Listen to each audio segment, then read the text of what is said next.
All right, we are starting 6.3, and you can do this warm up on your own.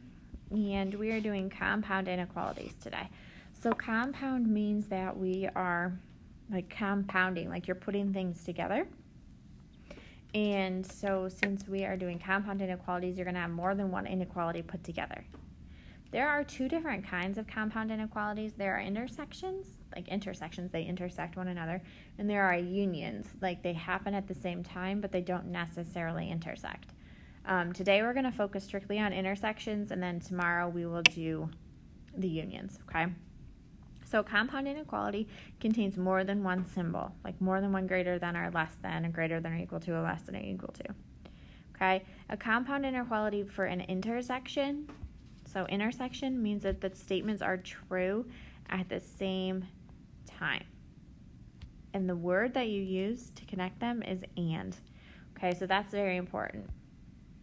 And the and statements are intersections. So for instance, if I say that x is, we'll say x is greater than 0 and x is less than 10. Okay, so can a number be bigger than 0 and smaller than 10 at the same time? Okay, yeah, let's just pick 5. Okay, 5 is smaller than 0 and 5 is less than 10. So that works at the same time. That makes it an intersection. Okay, so you can put the and in between because they can happen at the same time. Both of these things can happen at the same time. So and statements can be written together or separately. Okay, so that's a little tricky. So we say if there's an and in between, if there's what we're going to call a distinct intersection. Okay, so we'll talk about that when we graph them. What you're going to do, so less than 3 and greater than or equal to -2. It can be both of those at the same time, right? A number can be smaller than 3 but still bigger than -2. And so you rewrite it this way, okay? With as one inequality. We did inequalities like this, compound inequalities, when we did the domain and range Desmos activity. If you remember when we did that orange shading in Desmos, it was like you had to put the beginning number and then your variable and then the ending number. And they always had to be less than signs. We did compound inequalities. You just didn't really realize you were doing them. So if you're handed an and statement that's not written as one statement, here are the things you need to do. First of all, you always write your smallest number first. So out of the 3 and the -2, our smallest number is -2. You put your variable in the middle, which is x, and you put your bigger number on the right, which is 3. The symbols in between always need to be less than signs. Okay, that is not negotiable. They always have to be less than. The only thing you have to then consider is it less than or equal to or just strictly less than. Well, the one with the 2, the -2, was less than or equal to, so this one's less than or equal to. The 3 one did not have a line underneath, so this does not have a line underneath. Okay? So that's how you write your single statements. But they only work with intersections, distinct intersections. So we're not always going to be able to do that. Okay, so you graph your first inequality, shade above your number line. You graph your second inequality, shading above the number line, okay? And then you shade on the number line where they overlap, where their intersection is, okay? So that's why when we started graphing these, to begin with, we always went up above, because sometimes you're going to have to shade on the number line, sometimes you aren't. So we just want to keep all of our normal graphs up above the number line, and then we can figure out what needs to happen after that. Okay, so when you're going to graph these, you obviously now have 2 numbers you need to consider on your number line. So your number line has to be longer, and it's going to have a lot more tick marks than it used to. You have to start one below your lowest number and go until one above your highest number. So our lowest number is -2, so the one below -2 is -3, and our biggest number is 3, and one above that is 4. So our number line needs to go from -3 up to 4. So we go -3, -2, -1, 0, 1, 2, 3, 4. I always just count in my head when I do that, and then we label them. -3, -2, -1, 0, 1, 2, 3, 4. Okay? Once you have those, you graph them. So you graph them separately. So I'm going to do this one first. X is less than 3. I think it's easier to graph from the separate statements than it is to graph from the compound inequality down below. Okay, so X is less than 3. So open or closed on 3. It's going to be open because there's not an equal to under that one. And the less than 3 tells me, points the direction I need to shade to the left. So I'm going to come up, go to the left. None of that's changed. Then I'm going to do my other one, okay, and pretend like the first one's not even on the number line at all. So less than or equal to, or greater than or equal to -2. So open or closed on -2. Close because it's equal to, so you put your dot on -2. And then it says greater than and a point. So the direction we need to go is to the right. So come up, above, and go to the right. Now, the word in between today is and. And means you shade the intersection. Okay? And means that they're looking for where they are both the same. And in this case, it is a distinct intersection. Okay? They overlap in the middle, in between those 2 points, because that's where my purple and my green lines were on top of each other, so I'm shading on the number line where they overlap. Now that is what we call a distinct intersection, okay, distinct intersection, because it starts and it ends on my graph, okay, starts and ends on my graph. You don't have to draw this, just pay attention.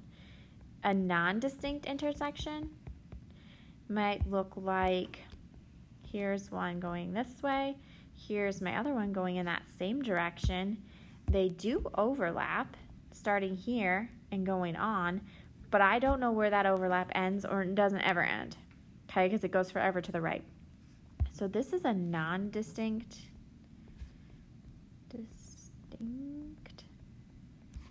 intersection because it doesn't end, okay?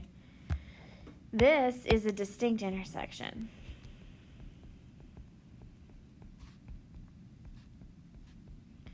Because it does start, can't talk and write at the same time, it starts and ends on our graph, okay? We know exactly where it ends, it doesn't just continue on forever. So when you have a distinct intersection, that's when you can write them as single statements, okay? If it's non-distinct, you cannot write it as a single statement. Okay. Graph the intersection, write as a single statement. Whew. Draw your number line. Careful because it has to contain all your numbers.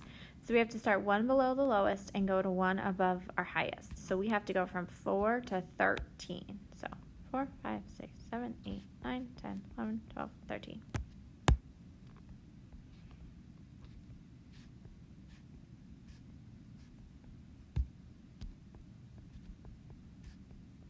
Okay? And then just graph them separately like they aren't on the same graph, okay?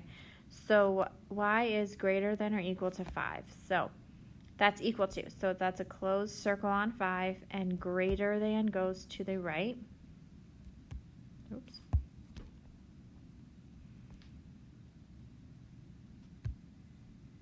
Okay. And then we have y is strictly less than 12. So that is an open circle on 12 because it's not included, it's not an equal to, and less than goes to the left. The word and in between tells us we need to shade the intersection. So these intersect in the middle, that's where they overlap, so you shade it. That is a distinct intersection because it starts and ends on my graph. Distinct. which means you can write it as a single statement. So the way we write our single statements is you start with the smaller of the two numbers. My smaller number was 5 and my bigger number was 12. So I have a 5 on the left, a 12 on the right, and my variable in the middle, which in this case was y. These always have to be less than signs, always. And the only one that needs the line under it is the one that went with the 5. So the one with the 5 gets the line. Okay? And that's it. But we only were able to write the single statement because the intersection was distinct. Otherwise, you couldn't have done that. Okay. Graph it and write it as a single statement. Graph your number line. We need to start one below the lowest and go to one above the highest. So my lowest is -2, which means I need to start at -3 and go up one past 6, which is to 7. So -3 to 7. So -3, -2, -1, 0, 1, 2, 3, 4, 5, 6, 7.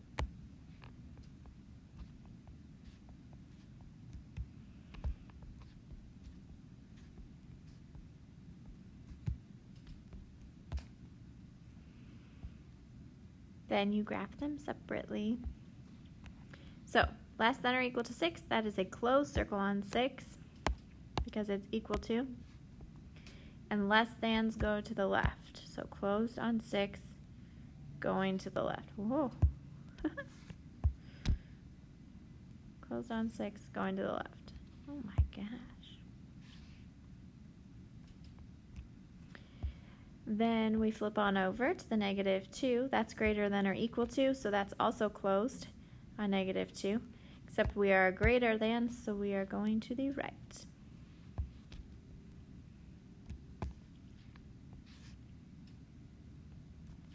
The word in between is and, which means you shade where they overlap, and these overlap in the middle. That is a distinct intersection, so since it is distinct, we can write it as a single statement. Start with the smaller number, which is -2. Bigger number on the right, 6. Variable in the middle, less than signs. They both had equal to, so they both are equal to. That's it. Okay. If it is already written as a single statement, we have to make sure that the variable is in the middle by itself, not with anything else. So this one's weird because it's got the -4 in the middle with the x, and so we have to solve it. Okay? I'm going to do it down below because I put the same question twice. So unlike solving regular equations, you have to do your operation 3 times because you have 3 sections instead of just 2 sides of the equal sign. You now have 3. So I got to get the x by itself. Currently it's being subtracted by 4. The opposite of subtracting 4 is adding 4. But this time I've got 3 chunks, so I have to add 4 in the middle, on the left, and on the right. You've got 3 different pieces. So -5 plus 4 is -1. You still have a less than. Now your x is by itself in the middle, and it is less than 2 plus 4, which is 6. That's ugly. So -1 less than x less than 6. Now the x is by itself in the middle, and now I'm okay with that answer. Okay, but if it's not by itself, then you have to solve for it. This says to solve and graph. My x is not by itself, so I have to get it by itself by subtracting 2. Subtraction does not change the direction of my inequalities, so I don't have to worry about that on this one. 7 minus 2 is 5. Still less than, x is in the middle, less than or equal to, 11 minus 2 is 9. And we have to graph this one. So be careful graphing them when they're given to you as single statements. It's a little tricky. It needs to go from 4 to 10, so 4, 5, 6, 7, 8, 9, 10.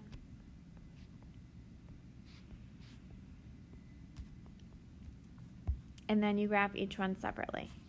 So so 5 is less than x, so that's open on 5. Just be careful. If 5 is less than x, that means that x is bigger than 5, so we need to go to the right.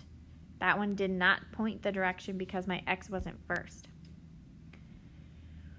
On this one, x is less than or equal to 9, closed at 9. It is first, so it's pointing, and less than goes to the left.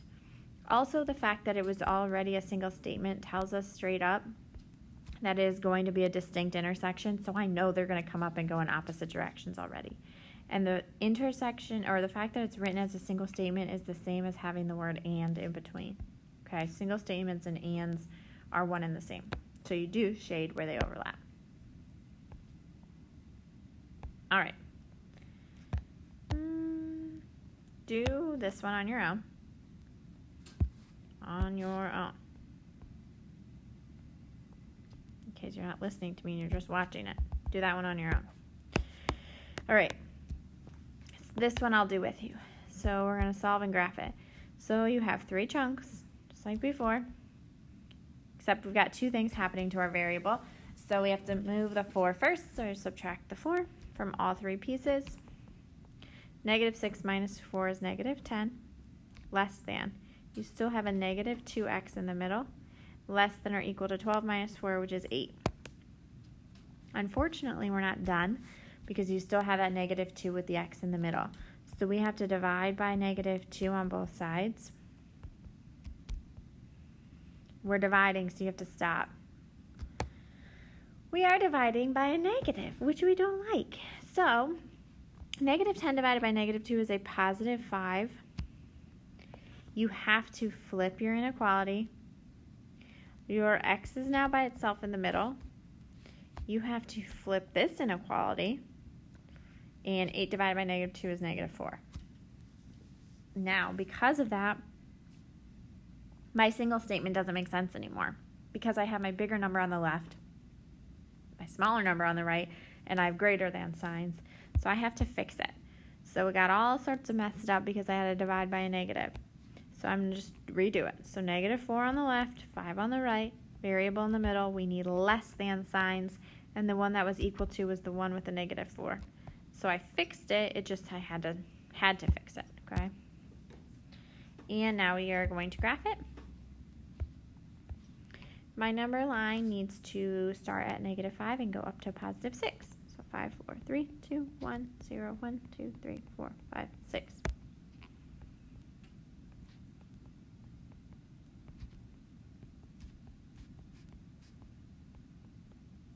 Okay. Closed at -4. Okay, because there's a line underneath. So close at -4, and it's going to come up and go to the right because x is greater than -4. Open on 5 up and to the left because x is less than 5. Also, we knew it was going to be a distinct intersection because it was written as a single statement, which means I automatically, this is like an and, is in between because it's a single statement. So you automatically shade. And we're done. 6-3.